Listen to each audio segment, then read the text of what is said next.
I don't know what route this is. That's interesting. So I'm down here at Orby Harbor to do a first flight with the DJI Air 3S, which I just received from DJI, and I have just charged it and updated the firmware.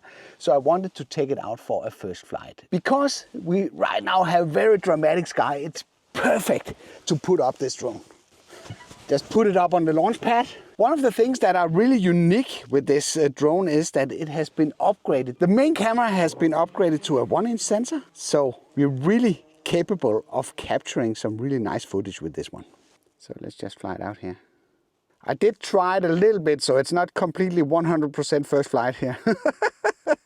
I did try it a little bit down in the area with the wind turbines. I did that a little bit earlier today. One of the things that you're getting with this one is you're getting the 1-inch sensor on the main camera, and then you have the 1 or 1.3-inch sensor on the medium telephoto camera that will allow you to zoom in with a 3 times magnification without any quality loss. So that means that I can fly around this spot here basically and film it while I'm pretty far away, and I can get up real close camera-wise. Such a nice place. See, here you can see the lens compression when we are flying. Hey, look at this. So, and it flies perfectly like, it flies like the previous model. It's as easy and as strong in the wind. We can just do the castle up here. So it looks like we are very, very close to this beautiful place. It is supposed to have 14 stops of dynamic range, which means that it is really, really good at separating or capturing the dark and bright areas of the footage. Let me just show you a little bit of the sample footage that I captured earlier today at the wind turbines, so you can see how crazy good the footage looks. Let's just put it here for a second and switch it back to the main camera, which is kind of the main attraction of this one. See how far I was away? It's crazy. Just want to show you how much you can zoom in with this one. So now we're using the factor 1. So like this. So I can go to the factor 3 here. So look at this. It's really getting close. When you zoom in, I'm almost getting inside this little tiny castle. So that's really crazy. You can see the video quality when you zoom in. Just know that if you're doing this 9 times magnification, you are doing it digitally, so there will be some quality loss. But not if it's times 3 and you're using the medium telephoto lens.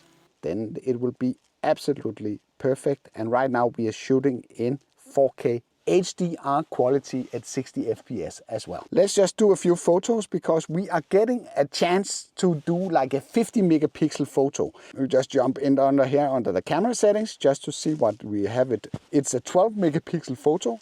If I take that one right now, I will get a picture that is a pretty okay, but if we zoom into it, you'll probably see some of the details are getting a little bit blurry. So if I switch it into the 50 megapixel mode and take a similar photo in the same position, we can zoom that in as well and put them next to each other, and then you can see a lot more details on that photo. But just know that if you're using the 50 megapixel option, you will be a little bit more challenged when it's dark compared to the 12 megapixel version, because the 12 megapixel version stacks more of the pixels together and makes it stronger when you are capturing photos in low light. There is a new panorama feature included with this drone that is actually quite nice. And then if we go in here and we select panel, you see we have the traditional ones. We have the sphere, we have the 180, wide angle and vertical. But now I have one that's called free. That one is pretty nice. I can use the C1 and C2 to frame the panorama that I want. So I start by positioning the camera like this, and then I press C1 to capture the top frame basically of my panorama. And then I go to the other side and move the camera down. So I take the base of the panorama and I press C1 again. And then if I press start, then it will do a panorama within this limitation that I just put there. And you can see it calculated that it needed 8 photos to do this. So it's working on it, working. So we just want to switch it back into a video mode here. And I can just show you the panorama image that it just did. and hopefully it stays out there. So, see? I have a very nice panorama photo that is created with this new feature. So that's pretty nice. It has a LiDAR sensor that should help the drone be able to avoid obstacles in the dark. It will also have an advanced return to home feature that will allow it to return to home if there's low light and it has a problem using the cameras. This is so funny. This harbor, it looks like the head of a turtle. Let me just show you. Just go up here. Now I have not watched, because this is the first flight and I only flew it a little bit earlier here, but I haven't watched the recordings on the computer yet, but it kind of looks really nice. At least here on the controller, it looks really nice.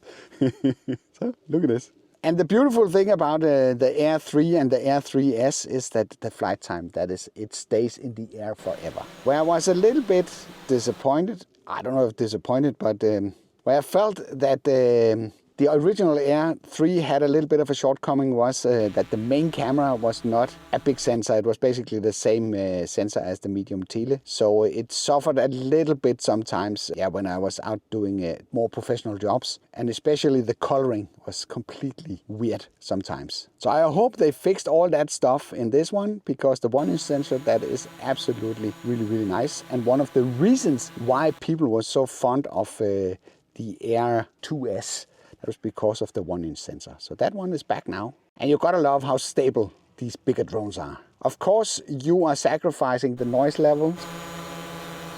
So if you're flying around urban areas with a drone like this, you could run into some people that are getting a little bit disturbed by what it is that you are doing. Another real nice thing that I noticed here is that if I press the video options, I have a slow motion option, which I have on the previous version as well. But that one was capped at 4K 100, which was really weird. If you're recording in 30 FPS, it didn't really add up.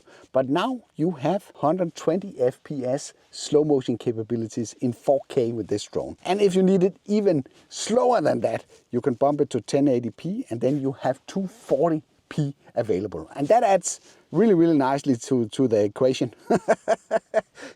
If you divide 30 up to 120, then you have like a factor 4 or 25% slow motion. So that's super, super nice that that finally came around and being possible. So just to show you the HDR capabilities, where you're gonna benefit from those is when you have stuff like this, where you have something that's really, really dark and something that's really, really bright. You have, as usual, some camera profiles that will allow you to do a little bit more work to your footage. I have basically 3 camera modes. So if we just, for the reference, do like 10 seconds or 5 seconds of normal mode here, and we switch it into HLG, which is Hyperlock Gamma, which is a HDR mode.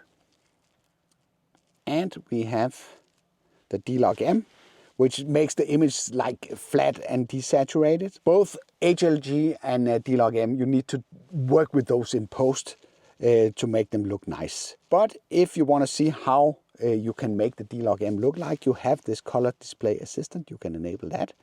So the controller will basically color grade the footage for you, so it's in the colors that it will be on the computer once you process it. But it will still be flat and desaturated when you rewatch it, so you need to apply a lot in your software to be able to take full advantage of this type of footage. This is an absolutely beautiful area. I love to go here and fly around. In the old days, this was a whole community, farmers, and they were all supporting the castle there in the background.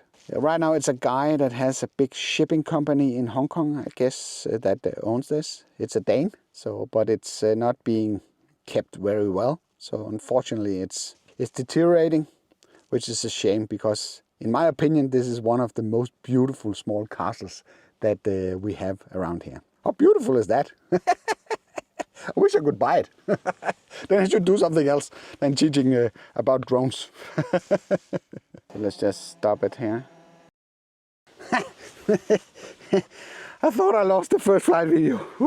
But at least I have most of it until I made the drone return here to test out the slow motion capability. To re-record that part, basically what I did was put it down here, and then I was switching it into slow motion, and then 120, and then record. And then I was basically just bouncing a little bit around here I don't know why the Osmo Action just decided to stop in the middle of everything. So, and I did include a little bit of flying using the 4K 120 FPS. So if you're flying a little bit rough like I'm doing here right now, if you're doing it with 120 FPS, you will be able to slow it down and actually make it look nice. Just be aware that you are losing the HDR capabilities if you are using the 120 FPS option. Also, let's just test out the maximum speed of the drone, which is supposed to be 19 meters per second if the drone needs to be compliant with the C1 label that's in the base. So it's staying nicely below 19 here, so no worries there. Let's just do it the other way, just to make sure that we are not fighting the wind or getting help from the wind. See. So it's staying nicely below the threshold of 19 meters per second. Let's switch it into normal video mode here. And then we can enable the return to home, just to show you that part as well.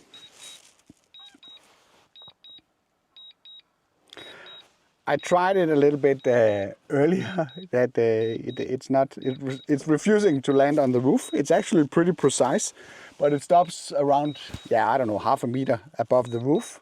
And then it's just hovering there. And it's saying that it's unsuitable to land on, I don't know what route this is.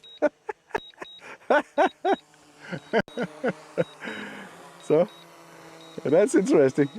So let's see, it goes, so now it's centered itself, and then it goes down, and then it stops saying, no, I can't do it, I can't do it, I won't do it, I won't do it, I won't do it. But then I force you to do it. So, it came down pretty precisely on the roof. So that's absolutely no worries there. All right, that's good. So we have the first flight in the house, and it has been an absolute pleasure operating this drone. I managed to do it without being busted flying this drone. It's a little bit easier with the Air 3S because if it's airborne, nobody can really tell the difference if it's the original Air 3 or if it's the Air 3S. So that part is significantly easier to handle than with some of the other drones that I have been running into problems with. So if you missed the video where my NDA with the DJI almost got busted because somebody was interrupting my testing while I was testing the DJI Neo, I'll make sure to link that video from the end card, as well as some of the other videos that I am going to make with the Air 3S. So if you're watching this video a little bit down the line, I'll make sure to add all the other videos that I'm doing about this drone, the Air 3S, and make sure to include that on this playlist. I hope you liked this video. If you did, then feel free to give it a like. If you didn't like it, feel free to press the dislike button twice. Thank you for watching, and I'll be seeing you on the next one.